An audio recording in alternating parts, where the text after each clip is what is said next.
Okay, good evening. कल हमने chapter start किया था audit of different types of entities, chapter number 13। इसका एक पहला आप कह रहे हो कैटेगरी थी गवर्नमेंट ऑडिट। ऐसे ही होटल, हॉस्पिटल्स, एनपीओज ये आएंगे। तो गवर्नमेंट ऑडिट का मीनिंग क्या था आपके पास? कह रहे हैं गवर्नमेंट ऑडिट में आपको यूनियन और स्टेट्स की, जनरली उनके डिपार्टमेंट्स की, गवर्नमेंट कंपनीज की आपको क्या करनी है? ऑडिट करनी है। करता कौन है? सीएजी। सीएजी करवाता किससे है? सीए से ही करवाता है। तो कह रहे हैं इंडिपेंडेंट एग्जामिनेशन करनी है आपने पब्लिक एंटिटीज की। आप सिंपली समझ लो गवर्नमेंट डिपार्टमेंट्स और गवर्नमेंट कंपनीज की ऑडिट करनी है। पॉइंट नंबर 2 में था कि फिर उस ऑडिटर को करना क्या है? कमेंटिंग भी करनी है, कंक्लूजन भी प्रोवाइड करनी है। कमेंटिंग और कंक्लूजन भी प्रोवाइड करने हैं अपनी रिपोर्ट में। तीसरा, जो रिस्पॉन्सिबल ऑफिशियल्स होंगे उनके मतलब आगे क्या उन्होंने एक्शंस लेने हैं। और लास्ट में अपना ऑडिट ओपिनियन भी पेश करना है। मतलब गवर्नमेंट ऑडिट और नॉर्मल ऑडिट मीनिंग तो सेम ही है। फिर थे characteristics of government audit. Public accounting, government fund की, ये आपको ध्यान में रखना है। पब्लिक एडमिनिस्ट्रेशन करते हैं, वो कामकाज संभालते हैं, वो होती है आपकी गवर्नमेंट ऑडिट। लेकिन ये इन्वेस्टिगेटिंग एजेंसी नहीं होती, मतलब ये रेड की तरह नहीं है, नॉर्मल ऑडिट ही है। और एडमिनिस्ट्रेटिव अकाउंटेबिलिटी, लेजिस्लेटर अकाउंटेबिलिटी, ये सब चेक करना है। सीएजी के थ्रू ऑडिट होती है और ये सब चीजें होती है कॉन्स्टिट्यूशन के अकॉर्डिंग। उसके बाद पहला मेन टॉपिक आपके पास था सीएजी के फ्रेमवर्क्स। सीएजी को अपॉइंट कौन करता है? प्रेसिडेंट अपॉइंट करता है। सीएजी की टेन्योर क्या रहेगी? 6 इयर्स या 65 इयर्स की age, whichever is earlier. CAG को पगार, सैलरी, रेम्युनरेशन कितनी देंगे? इक्विवेलेंट टू जज ऑफ सुप्रीम कोर्ट। क्या सीएजी को हटाया जा सकता है? बिल्कुल हटाया जा सकता है। कब? पहला पॉइंट तो बिल्कुल ही आसान है, मिसबिहेवियर और इनकैपेसिटी अगर वो है तो हटा सकते हो। या फिर पार्लियामेंट के ईच हाउस के 2/3 मेंबर्स कम से कम प्रेजेंट एंड वोट कर रहे हो। सिर्फ प्रेजेंट होने से काम चलेगा? नहीं चलेगा। Present and vote. पावर और ड्यूटीज, ठीक है। आगे मेन आपके पास पॉइंट था duties. Submission of accounts. Submission of accounts में आप प्रेसिडेंट को दे देते हैं यूनियन या सेंटर के केस में, गवर्नर को दे देते हैं स्टेट के केस में। उसके बाद है duties of CAG. Cars, finance लेकर गेड़ी लगाने यूनियन एंड स्टेट्स में गए। तो ये सीएजी की ड्यूटी है। सी से कंपाइलेशन ऑफ अकाउंट्स, ए से providing assistance in maintenance of accounts, ये सीएजी सारी हेल्प करवा रहा है। आर से ऑडिटिंग एंड रिपोर्टिंग, मतलब लास्ट में आपको ओपिनियन भी देना है। कार्स, ऐसा से substantially stores and stocks, physically जो गुड्स, प्रोडक्ट, मशीनरीज होंगे उनको भी आपने चेक करना है। Cars, finance, substantially financed companies जो होंगी उसकी भी आपने ऑडिट करनी है। वो कौन सी होती हैं?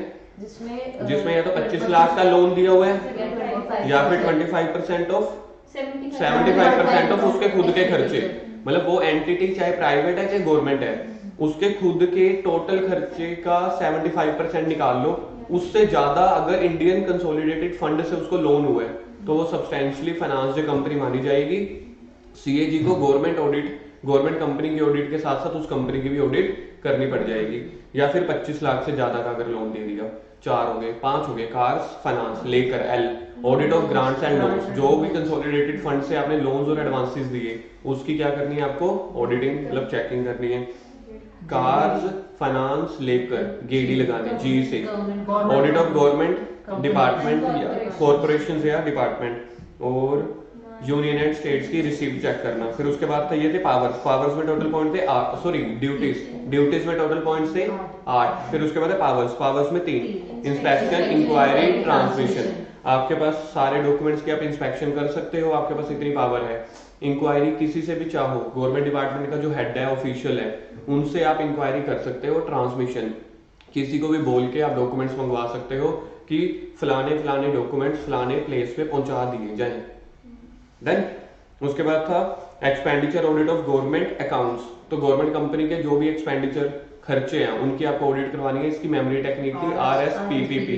आर से audit against the rules and orders, S से सैंक्शनिंग, पी से प्रोविजनिंग, प्रोविजनिंग को मैं बजट भी बोल रहा था, फिर प्रोप्राइटी और फिर परफॉर्मेंस ऑडिट। अब इसकी डिटेलिंग करने लगे आप। Audit against rules and orders, यहां पे अब आप पता क्या करने वाले हो? सबसे पहले तो अपना माइंड खोल लो कि आप एक सीए हो और आप अब गवर्नमेंट डिपार्टमेंट में गए हो। मैं एक बार के लिए मान लेता हूँ कोई लोकल बॉडी, कमेटी, वहां पे आप जाते हैं ना बिजली का बिल भरने, पानी का बिल भरने, लाइक दैट। तो आप वहां पे गए हो। अब बिल भरने नहीं गए, अब आप उनके बिल चेक करने गए हो। मतलब आपने उस लोकल बॉडी का जो गवर्नमेंट डिपार्टमेंट है, चाहे आप इसको कोई गवर्नमेंट हॉस्पिटल भी बोल लो, कुछ भी बोल लो, वो अपने जो खर्चे कर रहे हैं, क्या जो उन्होंने रूल्स बनाए हुए हैं उसके अकॉर्डिंग कर रहे हैं खर्चे। जैसे कि पूरे स्टाफ को जो सैलरी देनी है, वो सैलरी तब तक नहीं दे सकते जब तक आपके वो पूरी लोकल बॉडी का, उस ब्रांच का जो मैनेजर है, साइन नहीं कर देता। तो ये साइन नहीं कर देता, ये कहाँ पे लिखा हुआ है? उनके रूल्स या ऑर्डर्स में लिखा हुआ है। तब आपको उनके रूल्स ऑर्डर पढ़ने भी हैं, फिर उसके साथ साथ चेक भी करने हैं कि वो रूल्स और ऑर्डर को फॉलो कर रहे हैं कि नहीं, उसके अकॉर्डिंग खर्चे कर रहे हैं कि नहीं। पॉइंट नंबर 2, अगर वही लोकल बॉडी एक फायर ब्रिगेड वाली ट्रक खरीदना चाहते हैं, फायर ब्रिगेड वाला ट्रक, कमेटी के अंदर ही आते हैं ना ये फायर ब्रिगेड वाले भी, उन्हीं के पास ही होते हैं, लोकल बॉडीज वालों के पास ही होते हैं, वो फायर ब्रिगेड वाला ट्रक खरीदना चाहते हैं, तो एसेट्स खरीदने का राइट किसके पास होगा, पावर किसके पास होगी, है ना। तो अब आपको ये देखना पड़ेगा कि वो सारी चीजें ऑथराइज हैं कि नहीं। यही चीज नीचे ना सैंक्शनिंग के साथ भी लिंक्ड आएगी। तो ये जो मैं पॉइंट बोल रहा हूँ ये सैंक्शनिंग के साथ भी आएगा। ट्रक खरीदने की सैंक्शनिंग पावर किसने दे दी आपको? आप तो एज एन अकाउंटेंट हो, तो कोई कैशियर होगा, कोई अकाउंटेंट होगा, कोई साइन करके देगा, ठीक है, कि अप्पा पापा खरीद लेते हैं। तो यानी कि यहाँ पे आप क्या करने वाले हो, यहाँ पे आप रूल्स, ऑर्डर, सैंक्शनिंग को चेक करने वाले हो। क्या जो रूल्स गवर्नमेंट डिपार्टमेंट के लिए बनाए गए, वो लोग वहां पे बैठ के, एसबीआई बैंक में बैठ के फॉलो कर रहे हैं कि नहीं। आई थिंक टॉपिक क्लियर हो गया होगा। पहला, auditor is required to carry out the examination of various rules, regulation and orders issued by executive authorities. Executive authorities वो होती हैं जो लॉ बनाते हैं, ठीक है, इसको लिख दो, लॉ मेकर्स या रूल्स मेकर, लॉ या rules maker. To see that they are not inconsistent with any provision of constitution or any law made thereunder। तो कह रहे हैं कि वो पहले तो inconsistent नहीं होने चाहिए, तो इसको आप सिंपल भी तो लिख सकते थे कंसिस्टेंट होने चाहिए, पर इनको नोट डाल के फिर इन भी डालना था। दूसरा, they are consistent with the essential requirement of audit and accounts determined by CAG. Second के साइड पे लिखो, पहला लिख दिया कंसिस्टेंट विद लॉ, सेकंड है कंसिस्टेंट विद सीएजी, सेकंड के साइड पे लिखो consistent with CAG. Third, they do not come in conflict with the orders और rules made by any higher authority. Not come into conflict, तो सी के side पे लिखो नॉट कन्फ्लिक्ट्स, नो कन्फ्लिक्ट्स लिख दो, नो कन्फ्लिक्ट्स। जैसा बोला वैसे ऑर्डर फॉलो करो, कोई कंफ्लिक्ट नहीं होने चाहिए, यानी कि वो ए बोल रहे हैं आप बी बोल रहे हो, तो ऐसा नहीं होना चाहिए। Point number D, in case they have not been separately approved by competent authority, they have मतलब वो खर्चों की बातें हो रही हैं, the issuing authority possess the necessary rule making power. कह रहे हैं अगर आप रूल नहीं बना पा रहे जो भी है, तो जो इशूइंग अथॉरिटी है उसके बाद थोड़े बहुत रूल बनाने की पावर होनी चाहिए। तो पहला आपके पास यही पॉइंट्स था, क्या जो रूल्स बनाए हैं वो रूल्स को फॉलो कर रहे हैं कि नहीं। तब आपको रूल्स देखने हैं, क्या वो रूल लॉ के अकॉर्डिंग बनाए कि नहीं बनाए, सीएजी के अकॉर्डिंग बनाए कि नहीं बनाए, कंफ्लिक्ट नहीं होने चाहिए, और अगर बाय चांस ना भी बन रहे हो तो इशूइंग अथॉरिटी है जो मेन हेड है वो छोटे मोटे अपने रूल्स बना के काम का चलता करे। पॉइंट नंबर 2 है सैंक्शनिंग। जो भी खर्चे कर रहे हो, जैसे मैंने आपको बताया था फायर ब्रिगेड वाली गाड़ी खरीदनी है, भाई सैंक्शनिंग कौन करेगा? छोटे मोटे खर्चों के लिए तो देखो, चाय पानी के लिए, सैलरी वेजेस के लिए तो सैंक्शनिंग अथॉरिटी कोई और है। अब अगर आपको इतना बड़ा खर्चा करना है तो इसके लिए सैंक्शनिंग अथॉरिटी छोटी प्लस एक बड़ी भी चाहिए। तभी तो जब आप गवर्नमेंट डिपार्टमेंट में जाते हो, एलआईसी की जब आप मेच्योरिटी करवाने जाओ, एक दिन आपको पता चल जाएगा, एलआईसी की मेच्योरिटी करवाने जाओगे आप रिसेप्शन पे, वो कहेंगे वो सामने लेफ्ट में चले जाओ, और वो कहेंगे स्ट्रेट चले जाओ, और वो कहेंगे राइट में चले जाओ, फिर वो कहेंगे आधार कार्ड लेके आओ। मतलब एक ही बंदे के पास पावर नहीं है ना। तो सैंक्शनिंग अथॉरिटी, सोच के देखो, एलआईसी का पैसा मिलना होता है 20-25 साल के बाद, जनरली लोग इतने ही कराते हैं 20-20 साल की, पैसा कितना इकट्ठा हो जाता है? 20-25 लाख हो ही जाता है। कोई 20-25 लाख आपको ऐसे ही सैंक्शन कर देगा? आपसे ओरिजिनल एलआईसी के डॉक्यूमेंट मंगवाएगा, ये सब चीजें हैं। अब यहाँ पे एलआईसी की एग्जांपल नहीं है, ठीक है, चलो वहां पे भी उनकी तरफ से तो आउटफ्लो हो रहा है ना। ऐसे ही लोकल बॉडी ने फायर ब्रिगेड की गाड़ी खरीदनी है, तो उनका क्या होने वाला है? आउटफ्लो। यही तो चल रही है। ऊपर हेडिंग देखो क्या चल रही है, एक्सपेंडिचर ऑडिट चल रही है। तो एक्सपेंडिचर ऑडिट में सैंक्शनिंग पावर देखा जाए, ये तो बहुत ही इंपॉर्टेंट है प्रैक्टिकल लाइफ में। Auditor has to ensure each of each item of expenditure is covered by the sanction, या जर्नल सैंक्शन होते हैं कई बार स्पेशल, जैसे मैंने आपको बताया चाय पानी वाले, वो जर्नल सैंक्शन है। The audit cover both the following, the expenditure is properly covered by the sanction, और दूसरा सेटिस्फाई दैट क्या वो अथॉरिटी खुद कॉम्पिटेंट थी कि नहीं। आपने बोल दिया हाँ भी साइन हुए पड़े हैं, भाई साइन तो देख लो किसके हैं। तो पहला सैंक्शनिंग पावर, दूसरा सैंक्शनिंग अथॉरिटी। क्या पॉइंट्स आ गए ऑडिट ऑफ सैंक्शन। अगर मैं यहाँ पे देखो थोड़ा सा डायग्राम बना देता हूं। पहला हो गया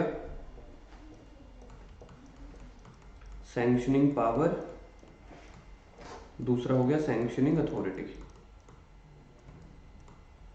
कि क्या वो खुद अथॉरिटी मतलब अप्रूव थी या नहीं थी। Audit against provision of fund, provision of fund का मतलब होता है आपने एक बजट बना लिया, एक्सपेंसेस एज पर बजट, उससे होगा क्या, उससे आपको पता चल जाएगा आपकी दिशा कहां पे चल रही है। There is a provision of fund out of which expenditure can be incurred. Provision of fund मतलब आपने बजट बना लिया भाई। अब जैसे इसरो मूवी देखी थी, इसरो मूवी नहीं थी, अक्षय कुमार वाली कौन सी मूवी आई थी, मंगल वाली, मिशन मंगल मूवी आई थी। उसमें से बार बार बोल नहीं रहे थे कि हमें सिर्फ 800 करोड़ ही अलॉट हुआ है, 800 करोड़ भाई आपको खर्चे करने हैं, कई चीजें उनकी बजट के बाहर आ रही थी, तो वही आई थी। प्रोविजनिंग ऑफ फंड का मतलब होता है जो आपको बजट दे दिया एज पर बजट, उसके अकॉर्डिंग आप अपने खर्चे करो, और amount of such expenditure does not exceed the appropriation made या बजट मेड। क्लियर। पहला क्या था रूल्स वाला, दूसरा सैंक्शनिंग, तीसरा प्रोविजनिंग यानी कि बजट्स। प्रोप्राइटरी ऑडिट ये बहुत इंपॉर्टेंट है, ये तो सीधा सीधा पेपर में डायरेक्ट ही आ जाता है, 500 में से ना कहीं एक ही आ जाता है। अगर आपके पास पेपर में क्वेश्चन आता है एक्सपेंडिचर ऑडिट, तब आपको ऊपर वाले सिर्फ 5 पॉइंट लिखने हैं, ये बस, ये वाले RSPPP। अगर क्वेश्चन आता है expenditure audit in case of government company, तब आपको लिखना है RSPPP।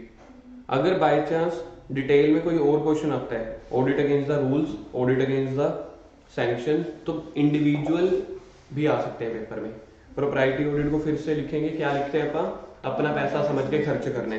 Meaning proprietary audit stand verification of transaction at the desktop. शब्द देखें, शब्दों की गहराई देखो, याद करने हैं नहीं करने, 3 बुलेट याद करने हैं। पब्लिक इंटरेस्ट में पैसा खर्च करने, कॉमनली एक्सेप्टेड कस्टम यानी कि जिस अकॉर्डिंग जो प्रथा चल रही है, कॉमनली एक्सेप्टेड कस्टम, यहाँ पे ये नहीं है शर्मा की शादी शर्मा से, है ना, यहाँ पे कस्टम को आपको उसी अकॉर्डिंग पढ़ना पड़ेगा कि जो नॉर्मली रूटीन के खर्चे होते हैं। एंड स्टैंडर्ड ऑफ कंडक्ट, ठीक है।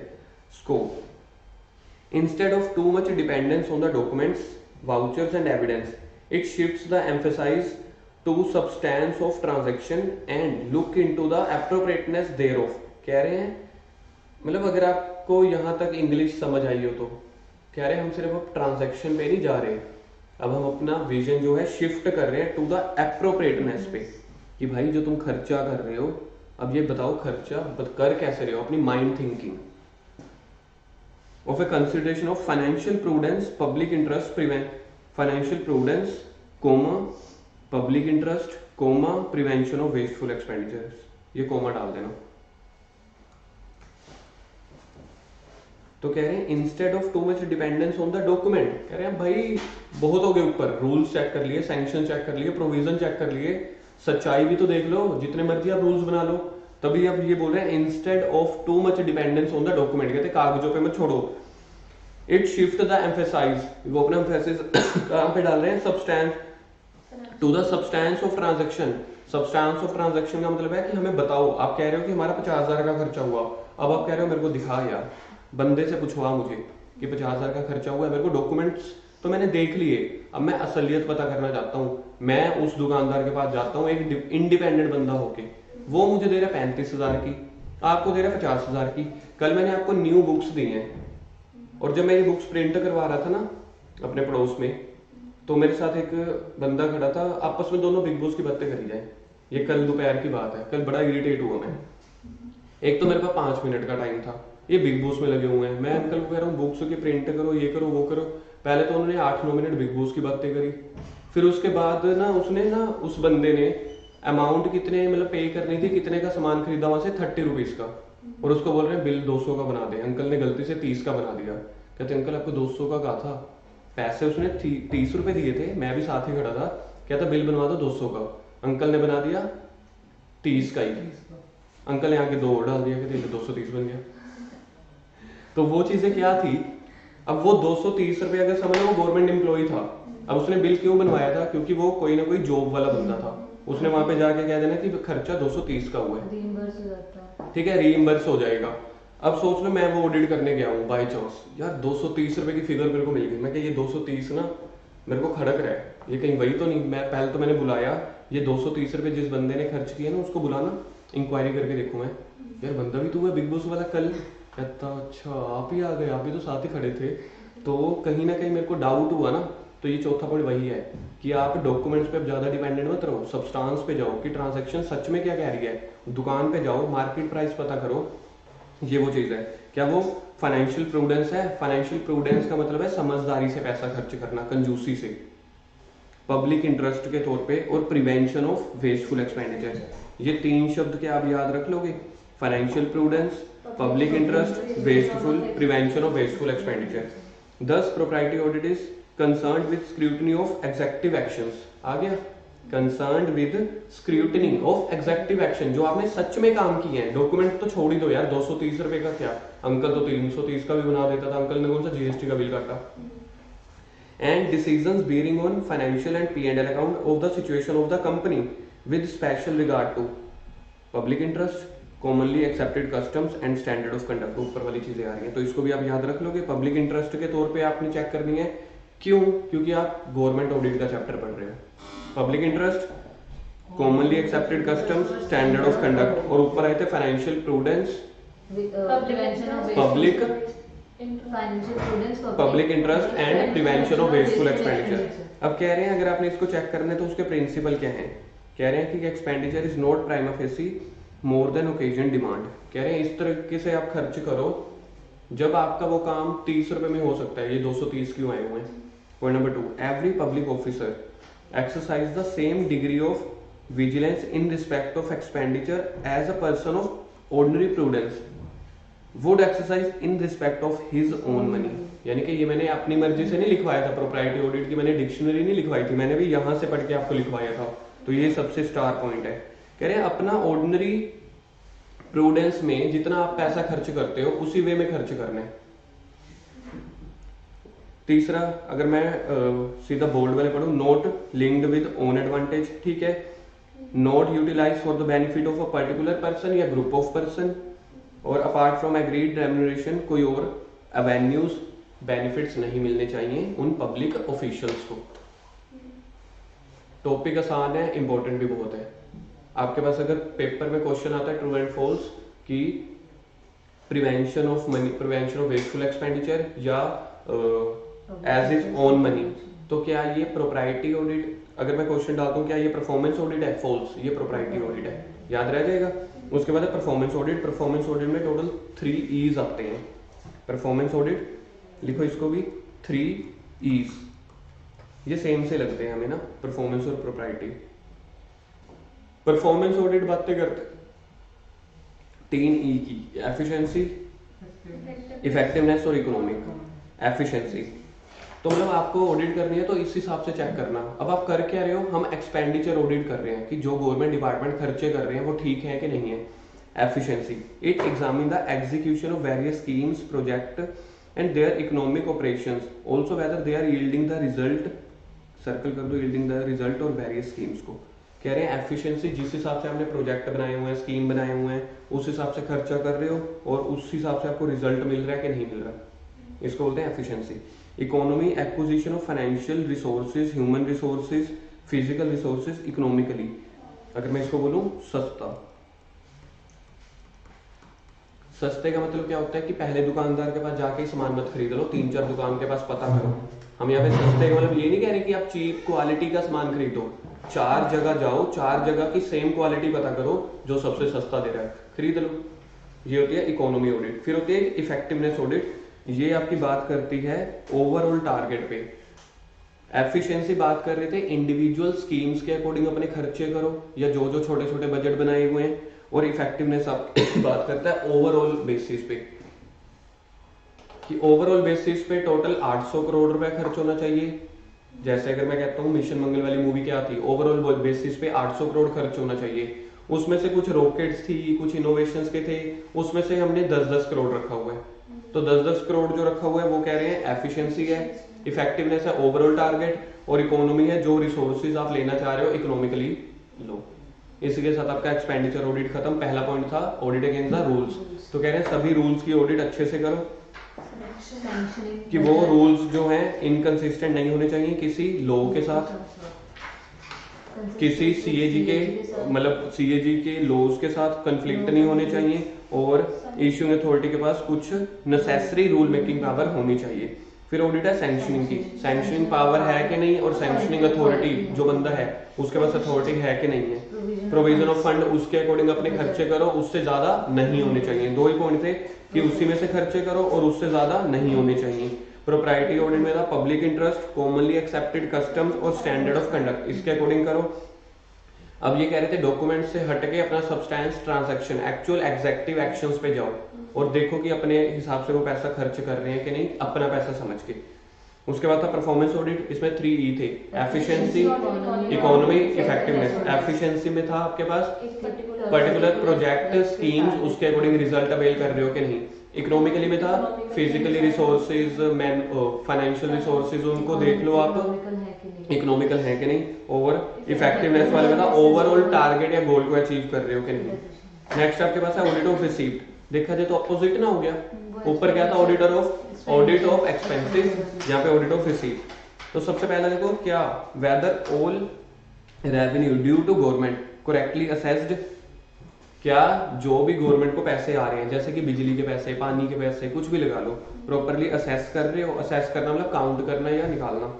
रियलाइज मिल भी रहे हैं और क्रेडिट भी कर रहे हो गवर्नमेंट के अकाउंट में, मतलब कि एंट्रीज डाल रहे हो कि नहीं डाल रहे। पहला है आप कैलकुलेशंस कर रहे हो, असेस्ड का मतलब होता है कैलकुलेशंस, रियलाइज मतलब रिकवरी, क्रेडिट मतलब एंट्री करना। All revenues are properly assessed, realized and credited. Point number 2, adequate regulations and procedure have been framed by the concerned department या agency to check out the receipts. तो कह रहे हैं proper regulation और procedure बनाए हुए कि नहीं। फिर देख रहे हैं दूसरे में अगर आपने रेगुलेशन बनाए हैं उसको कैरिड आउट कर रहे हो कि नहीं, कि सिर्फ बना के छोड़ दिए। उसके बाद है अगर आपको कोई इरेगुलरिटीज मिलती हैं, ठीक है, या डबल रिफंड अगर आप पे कर देते हो तो उनके ऊपर भी आपने ध्यान से चेक करने। Whether adequate check imposed to ensure that detection या इन्वेस्टिगेशन ऑफ irregularities, कभी आप डबल रिफंड कर देते हो, रिफंड वाउचर ज्यादा इशू कर देते हो, कोई भी फ्रॉड्स हैं उनको ध्यान से चेक करो। और review of system and procedure to see that internal procedure adequately secure correct and regular accounting of demand collection या फिर रिफंड, और उस पर कोई इंप्रूवमेंट की जरूरत है तो वो भी देख लेना। रिसीप्ट में हमने 5 चीजें चेक करनी है, रिसीप्ट में 5 चीजें। पहली ऑल रेवेन्यूज असेस, रियलाइज और क्रेडिट कर रहे हो कि नहीं। एडिक्वेट रेगुलेशंस या प्रोसीजर बनाए हुए कि नहीं, उनको कैरी आउट कर रहे हो कि नहीं। इन्वेस्टिगेट या फ्रॉड या डबल रिफंड, उन चीजों के ऊपर प्रॉपर ध्यान। और लास्ट में कुछ वीकनेसेस हैं इंटरनल कंट्रोल की, वो फॉलो कर रहे हैं या उसकी इंप्रूवमेंट्स। एक बार 5 पॉइंट फिर से। पहला point all revenue assess, realize and credit, proper regulation and procedure are made. फिर उसके बाद proper regulation and procedure are carried out. फिर इन्वेस्टिगेशन, फ्रॉड्स, डबल रिफंड, ऐसी चीजें चेक करो। और 5वें में रिव्यू करना इंटरनल कंट्रोल के प्रोसीजर को, वो सफिशिएंट या करेक्ट होना चाहिए या फिर आप अपनी इंप्रूवमेंट्स या सुजेशंस दे सको। उसके बाद audit of stores and inventories, तो ये है फिजिकली, है ना, फिजिकली आइटम्स, उनके रिकॉर्ड्स भी चेक करने हैं और फिजिकली भी चेक करना है। Stores includes all kinds of purchases made by government, plant machinery भी। यहाँ पे स्टॉक की बात नहीं हो रही जो अपन अकाउंट्स में पढ़ते हैं, कह रहे हैं स्टोर मतलब सब कुछ, गुड्स भी एसेट्स भी।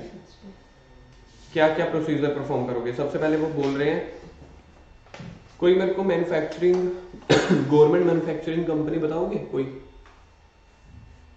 गवर्नमेंट मैन्युफैक्चरिंग कंपनी जो ये इलेक्ट्रिसिटी की भेल से ये सब मैन्युफैक्चरिंग में तो आ जाती है, प्रोड्यूस तो कर रही है इलेक्ट्रिसिटी। अब जैसे भेल है, ठीक है, भारतीय जो भी होगी, चलो हिंदुस्तान ऐसे करके इलेक्ट्रिसिटी। हाँ, तो भेल जो है, ठीक है, गवर्नमेंट कंपनी है, वो कौन सी है, मैन्युफैक्चरिंग है।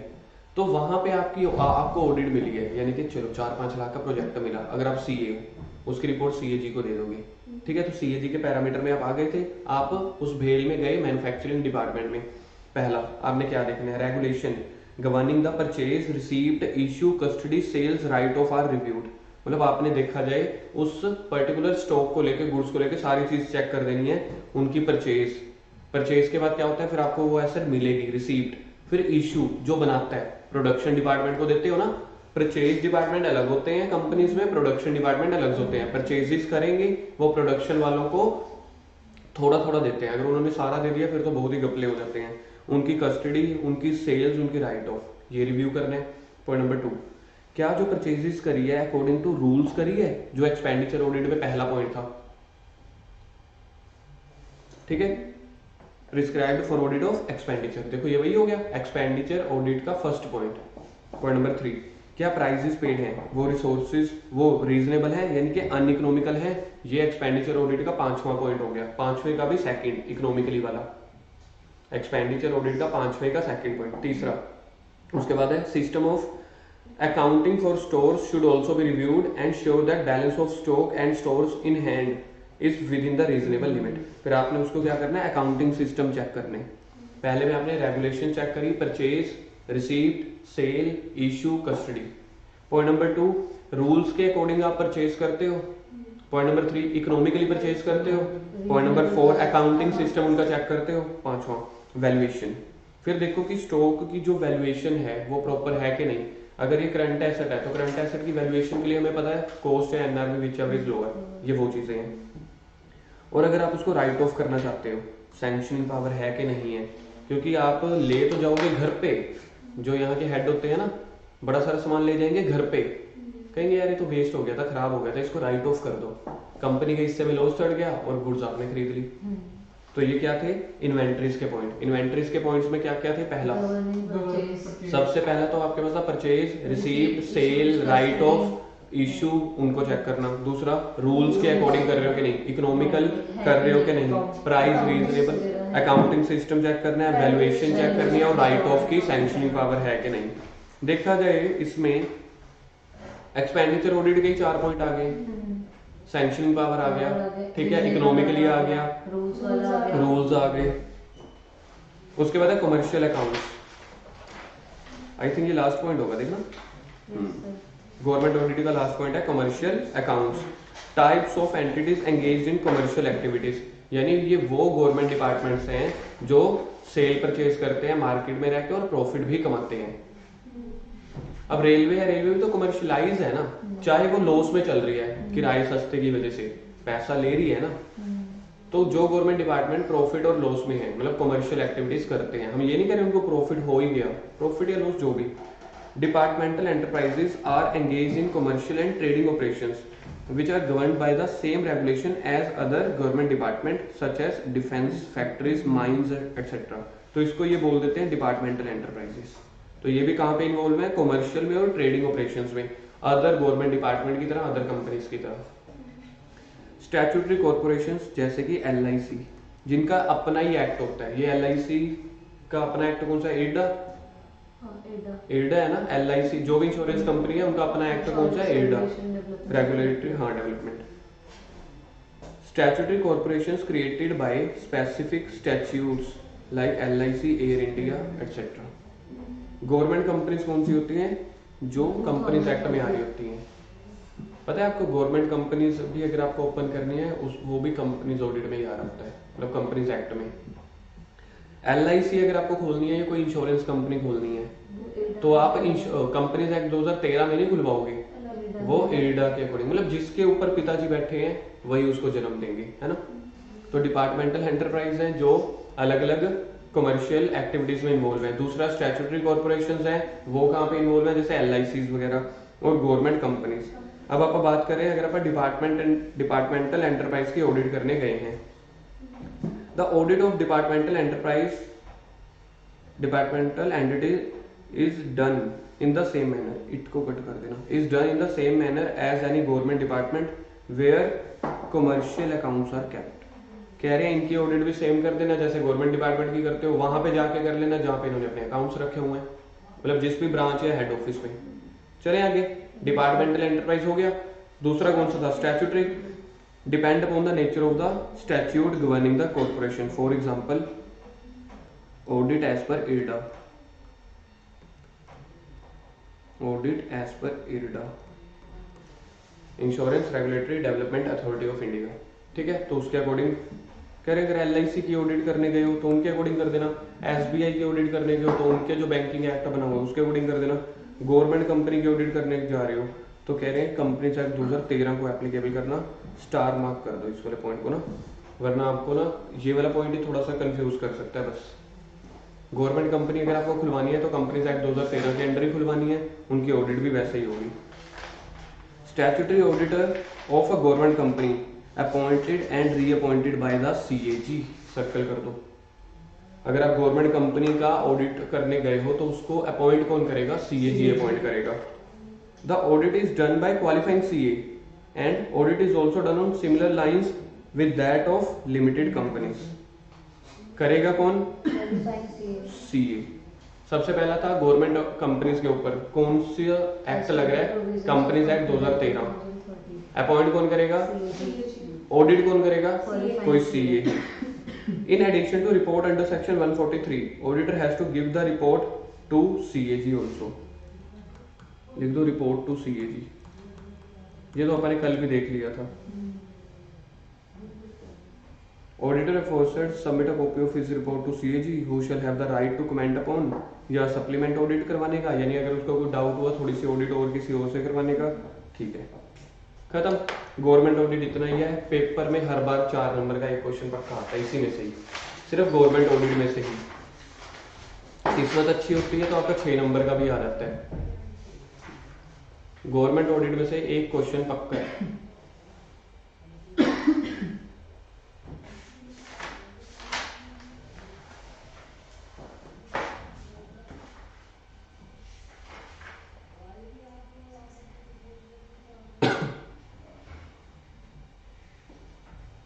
अगला आपके पास टॉपिक है audit of local bodies. Local bodies कौन सी होती है अपनी, कमेटी। लोकल बॉडीज क्या होती है अपनी, committee. Municipal committees, municipal committees. Point number 1, इनका बैकग्राउंड क्या है। देखो ये वाले पॉइंट मैं थोड़े जल्दी से करूंगा, लोकल बॉडीज वाले। गवर्नमेंट ऑडिट को और कोऑपरेटिव सोसाइटी जो थे ना सबसे मुश्किल वाले या सबसे लेंथी वाले, वो हो गए।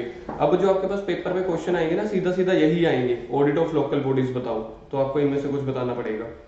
फिर आगे आएगा ऑडिट ऑफ एनजीओ बताओ, क्वेश्चन ही यही आता है। अगर आप देखोगे ना, देखो एग्जाम के क्वेश्चन देखो, salient feature of financial administration of local body, important objective of local body, तो ऐसे ही क्वेश्चन आ जाएंगे। ऑडिट ऑफ एनजीओ, एनजीओ की ऑडिट बताओ कैसे करनी है, ये सब चीजें। डिफरेंट एंटिटीज में से आप ये लगा के चलो 6 से 10 नंबर का, 6 से 10 भी क्यों, गवर्नमेंट ऑडिट 4, 6 का ये आएगा। अब ये लगा के चलो 6 से 12 नंबर का पेपर आपका इसी चैप्टर में से आएगा, टोटल 13 एंड 13 ए में से। तो इसको अपन थोड़ा फास्ट करेंगे, ठीक है। Audit of local bodies, a municipality can be defined as unit of local self government in urban area, और अगर वो विलेज होगा तो इसको बोलेंगे पंचायत। कहीं पे दिया हुआ है तो लिख लो, अगर विलेज होगा तो उसको बोलेंगे पंचायत। ये सारी क्या है, म्यूनिसिपल कमेटीज। ये तो था बैकग्राउंड, ठीक है। चलो आगे। Municipal authorities are endowed with specific local function covering, वो रेगुलेटरी क्या करते हैं, ठीक है, मेंटेनेंस कैसे करते हैं, डेवलपमेंट एक्टिविटीज कैसे करते हैं, आपके शहरों के पार्क्स बनवाना, मंदिर बनवाना, लाइक दैट। और वो प्रॉपर्टी टैक्स वगैरह कलेक्ट जो करते हैं, उनका मेजर सोर्स ऑफ रेवेन्यू वही होता है, या फिर उनको स्टेट की तरफ से ग्रांट मिलती है, वही खर्चे करते हैं। ग्रांट मिलेगी 1 करोड़, खर्चे होंगे 15 लाख, 85 लाख कहाँ पे जाएंगे, जेब में जाएंगे। रेवेन्यू एंड एक्सपेंडिचर, तो कह रहे हैं कि इनके कितनी तरह के खर्चे हो सकते हैं, बड़ी तरह के खर्चे होते हैं। प्रॉपर्टी, सड़कें बनवाना, टैक्सेस वगैरह दे, सॉरी रेवेन्यू है ना, प्रॉपर्टी टैक्स कलेक्ट करना, कुछ जो लोकल ट्रेड से टैक्स कलेक्ट करते हैं, लाइसेंस फीस होती हैं, नक्शे बनवाते हैं घरों के अपा, वो सब खर्चे। Expenditure, public health, hospitals, parks, maintenance, ये वो। कैटेगरी ऑफ रेवेन्यू ग्रांट्स, तो रेवेन्यू ग्रांट्स कह रहे हैं कौन कौन सी हो सकती है, जर्नल हो सकती है, स्पेसिफिक हो सकती है, स्टैट्यूटरी हो सकती है। जर्नल ग्रांट में क्या होगा, आपको पैसे मिल गए, आप रिकॉर्डिंग कर लो, मतलब उस पैसों की, वीडियो रिकॉर्डिंग नहीं, पैसों की रिकॉर्डिंग कर लो और उसको जिस पर्पस के लिए यूज करना है कर लो। तो कह रहे हैं अपने नीड्स के अकॉर्डिंग पैसा खर्च कर लो। स्पेसिफिक रिसोर्सेज में हमने आपको कुछ पैसे दिए और बोला कि इस लोकेशन पे एक छोटा सा पार्क बना दो, तो हमने वो पार्क बनाया। वो पार्क क्या है? स्पेसिफिक ग्रांट के अंडर। स्टैट्यूटरी या कॉम्पनसेटरी ग्रांट जो हर महीने या हर साल स्टेट वाले अपने अपने शहरों में बांटते हैं, वो चीजें हैं जो स्टेट गवर्नमेंट देती है। आगे financial administration of local body, इसके ऊपर एग्जाम में क्वेश्चन आ चुके हैं। अभी देखा था ना हमने नीचे, financial administration of local body, उनके लोकल बॉडी के फाइनेंशियल कामकाज कौन संभालेगा? सबसे पहले बजटरी प्रोसीजर। तो पहला तो उन्होंने बोला कि हर लोकल बॉडी को अपने बजट बना के चलने चाहिए, कि उनके लिए फाइनेंशियल अकाउंटेबिलिटी कौन संभालेगा, वो वाले खर्चों के ऊपर कंट्रोल कौन कर रहा है, उनका हेड, और देखना है कि क्या जो फंड रेज हुए हैं या मनी स्पेंड हुई है एज पर द रूल्स और रेगुलेशन हुई है कि नहीं। एक्सपेंडिचर ऑडिट का पहला पॉइंट ही है ये, और कुछ भी नहीं। ठीक है, तो खर्चे कैसे अपन देखने बजट के हिसाब से। Expenditure control, in the local body legislative powers are vested in the councils and executive powers are delegated to officers. Legislative power होता है law making power, law making power. ऊपर मुझसे गलत हो गया, ऊपर ना मैंने एग्जीक्यूटिव पावर में भी लॉ मेकिंग लिखवा दिया था। एग्जीक्यूटिव पावर्स होती हैं जो एग्जीक्यूट करती हैं, हु एग्जीक्यूट्स, मतलब ये काम करने वाले लोग हैं। अब देखो कमिश्नर जितना मर्जी बड़ा हो, जब दंगे होते हैं, ठीक है, जब कोई भी राइट्स होते हैं, डिस्टर्बेंस होती हैं, मुझे बताओ कमिश्नर, पुलिस कमिश्नर खुद लाठी लेके जाता है? जाते तो हवलदार ही है, कांस्टेबल्स ही जाते हैं, वो तो पीछे बस ऑर्डर देता है।